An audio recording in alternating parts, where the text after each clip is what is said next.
Hello दोस्तों, welcome to my channel. आज है हमारे 100 डेज 100 क्वेश्चन ऑफ सीरीज़ का डे 27। आज हम जो क्वेश्चन नंबर डे 27 में क्वेश्चन देख रहे हैं वो है केस स्टडी का क्वेश्चन, जो लास्ट ईयर के बेसिक एग्जाम पेपर में आया है। और ये क्वेश्चन लिया गया है एपी के चैप्टर से। क्वेश्चन कह रहा है while preparing a competitive examination Akbar came a matchstick pattern. एक बच्चा मैचस्टिक पैटर्न बनाता है, जैसा आपको दिखाई दे रहा होगा, 4 मैचस्टिक का यूज़ करके एक स्क्वायर बना हुआ है। इसी टाइप से मैचस्टिक लगाई गई हैं और स्क्वायर बनाए गए हैं।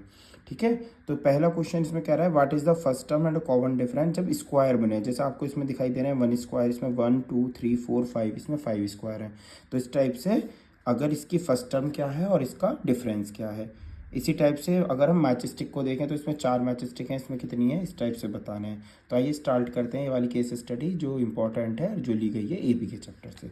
तो सबसे पहले दोस्तों हमें जो दिए हुए हैं, हमें इस टाइप से पैटर्न दिया हुआ है, तो हम यही ड्रॉ कर लेते हैं कि हमें जो बना हुआ है, अगर एक में बॉक्स बना के चलें तो यहाँ पे हम लिख सकते हैं नंबर ऑफ स्क्वायर, कितने स्क्वायर हैं, और नंबर ऑफ मैचस्टिक कितनी कितनी लिए हैं। ठीक है ना, तो ये बॉक्स बनाना आपके लिए बहुत ज़रूरी है, इससे आपका एपी का सारा पार्ट सॉल्व हो जाएगा। ठीक है, तो अगर आप नंबर ऑफ स्क्वायर फर्स्ट में देखते हो तो फर्स्ट में आपको 1 स्क्वायर है और सेकंड में 5 है। इसमें अगर आप काउंट करते हैं 1 2 3 4 5 6 7 8 9, इसमें जो टोटल स्क्वायर लगे हुए हैं वो लगे हुए हैं 9। ठीक है, अब इसमें मैचस्टिक गिनो तो 1 2 3 4, इसमें 4 हैं, इसमें 1 2 3 4 4 4 और 4, तो इसमें 4 4 4 4 बार है तो 16। और सेम ऐसे इसमें आप करेंगे तो 4 इधर 4 इधर 4 इधर 4 इधर 16, देन 4 4 4 4। ठीक, तो ये बैठेगी और एक एक एक इसमें से माइनस हो जाएगा क्योंकि ये इसमें काउंट हो चुका है, तो ये बैठेंगे टोटल 28। ठीक है, तो अब अगर हम फर्स्ट क्वेश्चन रीड करें इसका, तो फर्स्ट क्वेश्चन जो बच्चों में दिया हुआ है वो दिया हुआ है what is the first term and a common difference of AP. इसकी फर्स्ट टर्म और कॉमन डिफरेंस निकालिए एपी का, जब हम यूज़ कर रहे हैं स्क्वायर के लिए। ठीक है ना, जब हम अपने क्वेश्चन को स्क्वायर के लिए सॉल्व कर रहे हैं तो फर्स्ट पार्ट है इसका ये। ठीक है ना, फर्स्ट क्वेश्चन फर्स्ट पार्ट। तो ये कह रहा है कि जब हम स्क्वायर के लिए क्वेश्चन को सॉल्व कर रहे हैं तो फर्स्ट टर्म बताइए और कॉमन डिफरेंस बताइए। तो जब हम स्क्वायर के लिए सॉल्व कर रहे हैं तो हमारे पास सीरीज बैठती है 1 5 9 डॉट डॉट डॉट। तो यहाँ पे अगर आप देख रहे होंगे तो फर्स्ट टर्म यानी कि स्मॉल ए जो है आपके पास 1 है, और डी आप निकाल के शो कर सकते हैं 5 - 1 4। ठीक है, तो बस फर्स्ट पार्ट में इतना सा पार्ट आपको करना था कि हमारे पास ए निकलवा रहा था और ये निकलवा रहा था डी, तो हमारे दोनों निकल गए हैं। अब हम देखते हैं सेकंड पार्ट। सेकंड पार्ट में वो कह रहा है फाइंड द नंबर ऑफ, फिर से फर्स्ट टर्म और कॉमन डिफरेंस, जब हम क्वेश्चन कर रहे हैं किसके लिए, मैचस्टिक के लिए। तो उसके लिए एपी जो बनी हुई है 4 16 28 डॉट डॉट डॉट डॉट। तो यहाँ पे अगर आप देखेंगे तो ए की वैल्यू आपको दिखाई दे रही है 4 और डी दिखाई देगा 28 - 16, जब 16 - 4 करेंगे तब भी सेम ही आएगा, तो ये आ गया 12। ठीक है, तो 2 पार्ट तो हमारे हो गए हैं। थर्ड पार्ट में क्वेश्चन ने हमें चॉइस दी है। चॉइस क्या है देख लीजिए, 4 नंबर का आया हुआ क्वेश्चन है। तो how many squares in a figure 10, ये फर्स्ट फिगर थी, ये सेकंड फिगर है, ये थर्ड फिगर है। तो अब ऐसे ही 10th फिगर में कितने स्क्वायर होंगे, यानी आपके पास ए की वैल्यू है, आपके पास डी की भी वैल्यू है, और आपके पास नंबर ऑफ टर्म एन की भी वैल्यू है। तो आपको ए एन निकालना है कि ए एन में कितने स्क्वायर होंगे, और also right the number of matchstick in figure 10। तो अगर हम इसका सी थर्ड पार्ट सॉल्व करते हैं तो देखिए कैसे करेंगे। थर्ड पार्ट हमें जो सॉल्व करना है फिगर 10 के लिए सॉल्व करना है। ठीक है, तो ए की वैल्यू अगर सबसे पहले हम स्क्वायर के लिए ले रहे हैं तो ए की वैल्यू मेरे पास है 1, डी की वैल्यू है मेरे पास 4, और एन की वैल्यू है हमारे पास 10। ठीक है, तो जब हम इस वाले पार्ट को यूज करेंगे तो आपका ए एन का जो फॉर्मूला होता है, तो A N is equal to A plus N minus 1 into D. A N मुझे फाइंड करना है, ए मेरे पास 1 है, एन मेरे पास 10 - 1, डी मेरे पास 4 है। तो A N equals to 1 10 - 1 9 into 4 9 4 जा 36 और 1 37। तो बच्चों जो आपके पास स्क्वायर बनेंगे, टोटल नंबर ऑफ स्क्वायर जो फिगर 10 में होंगे, फिगर 10 में स्क्वायर होंगे 37। ठीक है, तो हम लिख देंगे number of square in figure 10। Figure 10 में जो स्क्वायर होंगे वो कितने होंगे आपके पास 37। इसका ही ये तो फर्स्ट पार्ट था। अब इसका ही एक और सेकंड पार्ट दिया है कि find the number of match stick.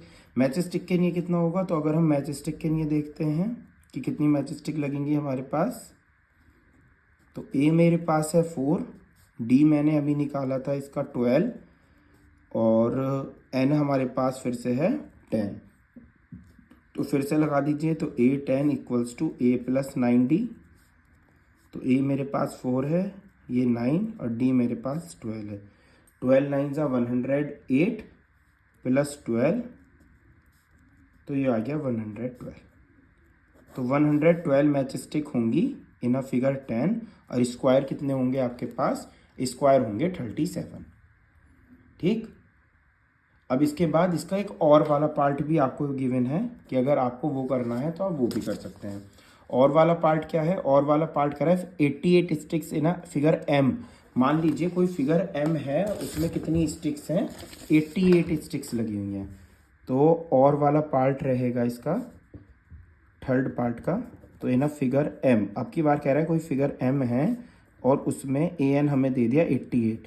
मान लीजिए टोटल स्टिक्स जो लगी हैं उसमें कितनी लगी हुई हैं, 88 स्टिक्स लगी हुई हैं। और find the value of M. तो स्टिक्स के लिए है तो स्टिक्स की हमें लिखना पड़ेगा, जो हमारे एपी बना रखी है स्टिक की। तो स्टिक की एपी है 4 16 28 है ना, तो वही हमें मेंशन करनी पड़ेगी 4 16 28। तो फाइंड द, क्या कह रहा है, find the value of M. M की वैल्यू निकालिए, है ना। तो हम यहाँ पे लिख सकते हैं A M equals to A plus M minus 1 into D. ठीक, तो अभी से सॉल्व कर लीजिए। ए एम मेरे पास है 88, ए मेरे पास 4 है, एम मेरे पास है नहीं, डी, और डी की वैल्यू अब निकाली थी 12। 4 इधर प्लस का है तो 4 इधर आ जाके माइनस हो जाएगा, तो ये हो जाएगा 84 equals to M minus 1 into 12। 12 multiply में है बच्चों तो डिवाइड में आ जाएगा। 84 जो है वो 12 से हो जाएगा कट, कितनी बार होगा बताइए, 12 7 जा 84, तो ये 7 बार कट हो गया। माइनस 1 इधर आकर हो गया प्लस, तो m की वैल्यू आपके पास आ गई है 8। m की वैल्यू कितनी आ गई है 8। इसी के साथ आपसे एक क्वेश्चन और करवा रहा है, how many square are form in this figure. इस फिगर में यानी m वाली जो फिगर है उसमें कितने स्क्वायर बनेंगे, m वाली फिगर। तो m वाली फिगर हमने ए एम है और हमने m की वैल्यू निकाली है 8, यानी A8 में कितने स्क्वायर बनेंगे, A8 में कितने स्क्वायर बनेंगे अगर आप ये वाला पार्ट करते हैं तो A8 equals to A plus 8 minus 1 into D. A8 मुझे निकालना है, स्क्वायर के लिए मेरे पास A1 था, 7 माइनस 1 8 माइनस 1 7 और डिफरेंस था 4। तो A8 इक्वल्स टू 29। यानी अगर मेरे पास में m फिगर है जिसमें नंबर ऑफ मैच स्टिक्स दी हुई थी 88, तो उसमें स्क्वायर बनेंगे 29। ये आपका केस स्टडी का क्वेश्चन था बेसिक पेपर का। ज़्यादातर हम देखते हैं कि केस स्टडी रहती है कि सम एप्लीकेशन ऑफ ट्रिग्नोमेट्री से आएगी, लेकिन ये जो बेसिक एग्जाम पेपर में आई थी तो 2-3 केस स्टडी में से तीनों में से एक भी सम एप्लीकेशन ऑफ ट्रिग्नोमेट्री में से नहीं आई। ये लिया गया है क्वेश्चन एपी से, अर्थमेटिक प्रोग्रेशन से जो केस स्टडी है वो ये ली गई है। तो इस क्वेश्चन को ज़्यादा से ज़्यादा शेयर करें, अपने दोस्तों तक पहुंचाएं कि ये केस स्टडी एपी से इस टाइप की आपके सामने आ सकती है, जिसमें आपको स्क्वायर गिनने हैं। तो बहुत ध्यान से आपको स्क्वायर और नंबर ऑफ मैच स्टिक पर ध्यान देना है, ठीक है ना। थैंक यू दोस्तों।